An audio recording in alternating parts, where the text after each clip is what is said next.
मेरे मन में ये बात आई कि जो ठोस बात है, जो जम्मू और कश्मीर की जनता के हृदय की बात है, जो उनकी समस्याएं हैं, उनकी बात क्यों नहीं हो रही है? सच्चाई पर क्यों नहीं उतर रहे हैं हमारे प्रधानमंत्री कि जब उन्होंने आपसे राज्य का दर्जा छीना तो क्या क्या छिन गया आपसे? वो रेलवे स्टेशन की बात करने से नहीं मिलेगा आपको वापस।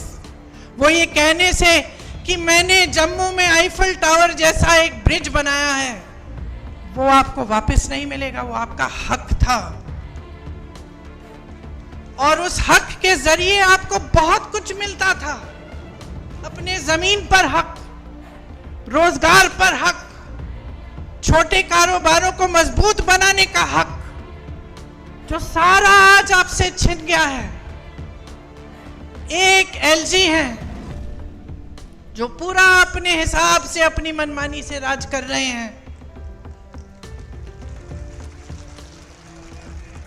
एक लूट का राज स्थापित किया है, रिमोट वाला राज स्थापित किया है। आपको अपने हक नहीं मिल रहे हैं इस राज्य में। आपकी जमीनें लैंड बैंक बन रही हैं। किसके लिए? आपके लिए, बड़े बड़े उद्योगपतियों के लिए, जो मोदी जी पूरे देश भर में स्थापित कर चुके हैं कि कुछ गिने चुने उद्योगपतियों को सब कुछ मिलेगा। वही आज जम्मू और कश्मीर में हो रहा है। यहां रिलायंस के रिटेल स्टोर खुल रहे हैं, लेकिन ये जो छोटी छोटी दुकानें हैं, जो आपकी दुकानें हैं, आपके छोटे बिजनेस हैं, उनको मारा जा रहा है। पहले नोटबंदी, फिर जीएसटी, और आज बड़ी बड़े रिटेल वाले जो उद्योगपति हैं आपके बिजनेस को छीन रहे हैं और आप कुछ कर नहीं पा रहे हैं क्योंकि आपकी अपनी सरकार नहीं है।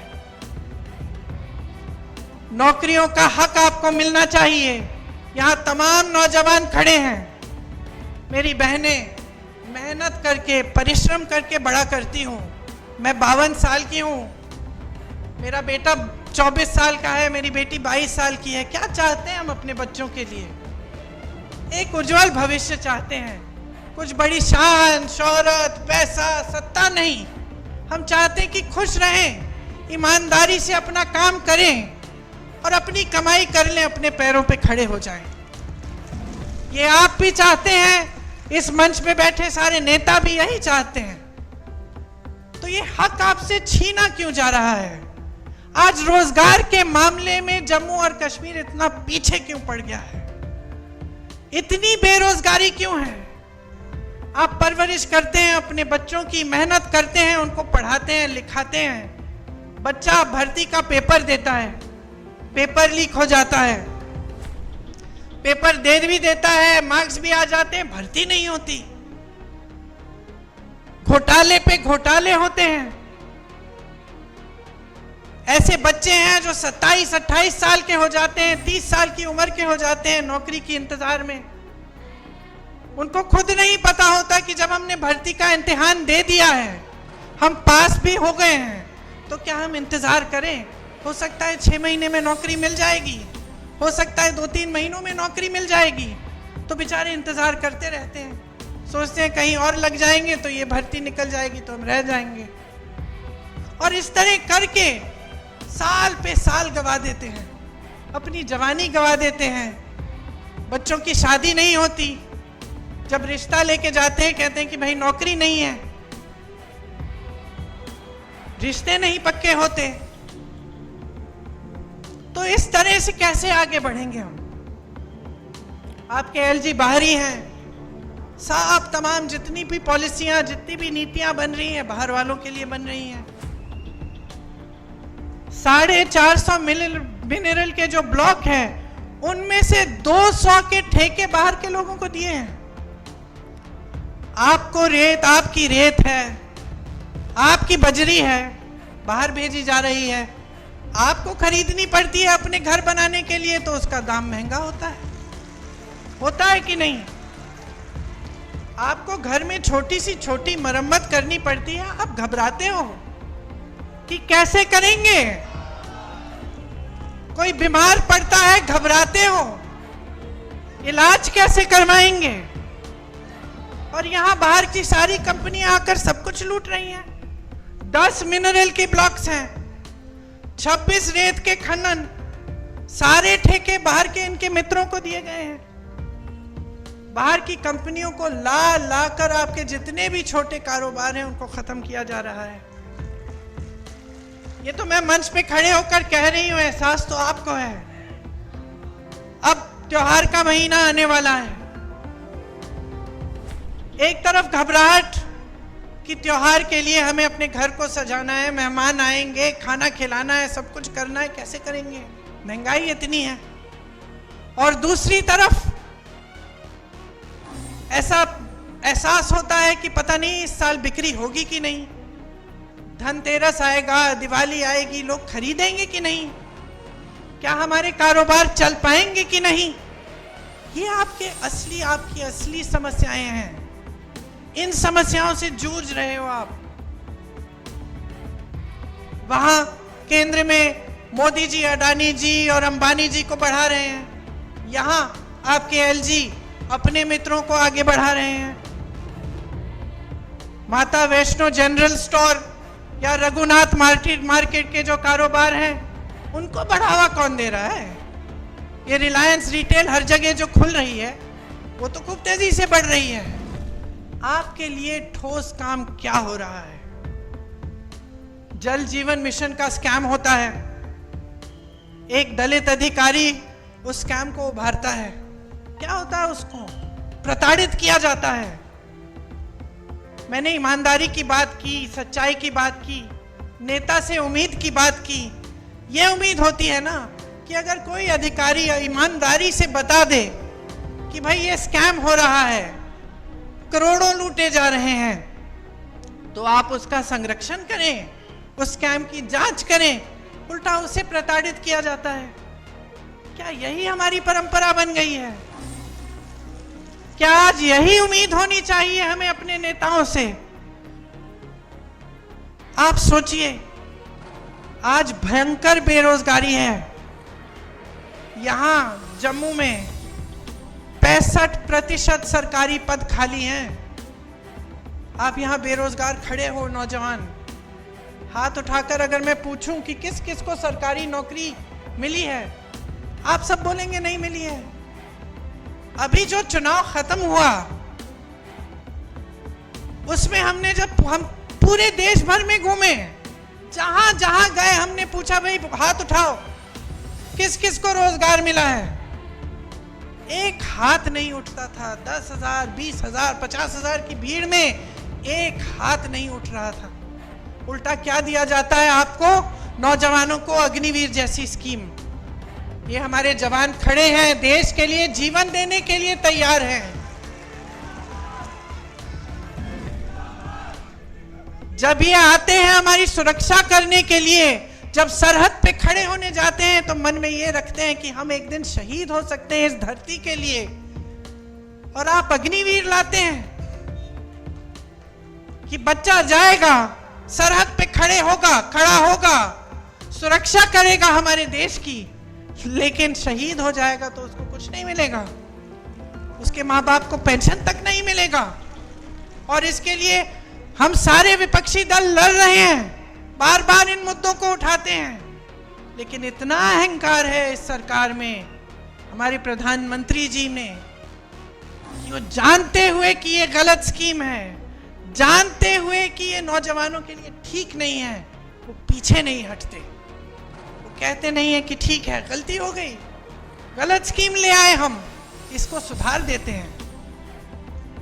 जहां आपको आर्मी में, फोर्सेस में रोजगार का मौका मिलता था, वो टूट गया है, आज नहीं मिलता है। खेती में रोजगार बनते थे, आज नहीं बनते हैं। सबसे ज्यादा रोजगार हमारे देश में, हमारी देश की जो रीढ़ की हड्डी है, वो छोटे कारोबार हैं।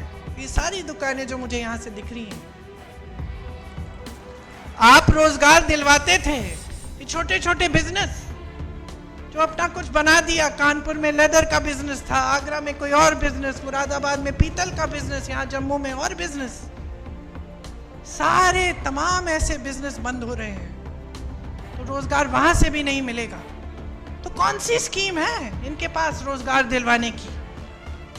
सिर्फ स्कैम, पेपर लीक, अग्निवीर जैसी फिजूल की स्कीमें।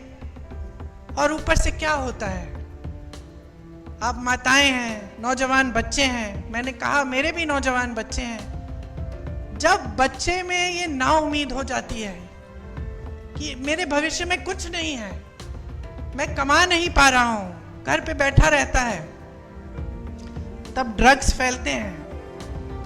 चिट्टा कितना फैल गया है जम्मू कश्मीर में, कोई बात भी करता है इसके बारे में? ये सारे भाजपा के नेता जो आते हैं, वोट मांगने के लिए आते हैं, आपकी सच्चाई की बात करते हैं क्यों नहीं करते हैं? क्योंकि वो जानते हैं कि इसकी जड़ क्या है। जड़ बेरोजगारी है, बेकारी है। अगर बच्चे को आप नौकरी देंगे, सुबह से शाम तक काम करेगा, थका हुआ घर आएगा, तो कहां इधर उधर देखेगा? लेकिन बेचारा बेरोजगार बेकार पड़ा रहता है, जो ड्रग की माफियाएं हैं उसके लिए शिकार बन जाता है। तो पूरे समाज में, पूरे देश में, पूरे समाज में, खास तौर से यहाँ जम्मू में, कश्मीर में ये सब फैल रहा है और इसके बारे में आपके नेता बात भी नहीं करते। आप टोल टैक्स दीजिए, आप स्मार्ट मीटर लगवाइए अपने घरों में, बताइए 10 गुना आपके बिल आते हैं, कोई पूछता है? आप जहां भी जाएंगे आपको टैक्स, प्रॉपर्टी टैक्स लगा दी है जो पहले नहीं थी, टोल टैक्स बढ़ा दी है, जगह जगह टोल लगा दिए हैं। स्मार्ट मीटर आप तो जानते ही हैं, आपकी आवाज से पता चल रहा है मुझे कि कितना असर पड़ रहा है आपके जीवन पे। तो आपकी जमीनें छीनेंगे, आपसे टैक्स लेंगे, चाहे प्रॉपर्टी की हो, टोल की हो, कुछ भी हो। ऊपर से जो काम कराने पड़ते हैं आपको रिश्वत देनी पड़ती है। तो कहां के रह गए हैं आप? आपकी सुनवाई भी है इनकी सरकार में? आतंकवादी हमले कुछ कम नहीं हुए इनके राज में। यहां पे एक आंकड़ा है मेरे पास, 683 आतंकवादी हमलों में तकरीबन 260 जवान और 170 आम जनता की जानें गई हैं। तो ये भी बात नहीं है कि आतंकवाद कम हो रहा है। 150 सालों से चली आ रही जो दरबार कूच थी उसको भी इन्होंने खत्म कर दिया। एक परंपरा थी, आपको मालूम है, वो आपका गौरव था, उसको भी खत्म कर दिया। तो ये है आपका नया जम्मू कश्मीर। राज्य का दर्जा आपसे छीना, आपसे जब छीना गया तो आपको क्या क्या बताया गया कि इससे बड़ा फायदा होगा। आपका क्या फायदा हुआ मैं जानना चाहती हूँ। मैं जानना चाहती हूँ आप में से कोई मुझे बताए क्या फायदा हुआ।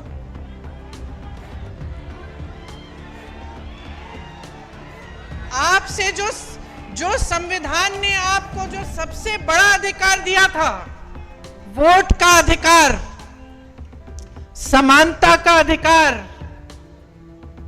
जो कबीर जी जैसे संतों ने, रविदास जी जैसे संतों ने जिसकी बात की थी, वो अधिकार, समानता का अधिकार कि भाई तुम में और तुम में कोई फर्क नहीं है, सब समान हो, ये अधिकार हमारे संविधान में गड़ा हुआ है। ये अधिकार छीना आपसे कि इतने सालों के लिए आप वोट तक नहीं दे पाए। तो क्या उम्मीद रख सकते हैं आप इन लोगों से? सब छीना है, सब लूटा है। मंच पर आते हैं, मैं प्रधानमंत्री के भाषण की बात कर रही थी, 45 मिनट में से 20 मिनट तो मेरे परिवार पे उन्होंने व्यर्थ किए। अब आप मुझे बताओ, अगर मैं यहां आकर 20 मिनट के लिए सिर्फ आपको यह सुनाऊं कि मोदी जी का परिवार ऐसा है वैसा है, आपको क्या लगेगा? क्या लगेगा? बहन क्या लगेगा? यही लगेगा ना कि इस नेता को समझ में नहीं आ रहा है कि मेरी समस्या क्या है, मैं तो अपनी समस्या की बात सुनना चाहती हूं, यही लगेगा ना। और वो वही पुरानी रट लगाए हुए हैं, 10 सालों से हम सुन रहे हैं और 10 सालों से परिवर्तन नहीं आ रहा है, 10 सालों से प्रगति नहीं आ रही है, घुटन हो रही है।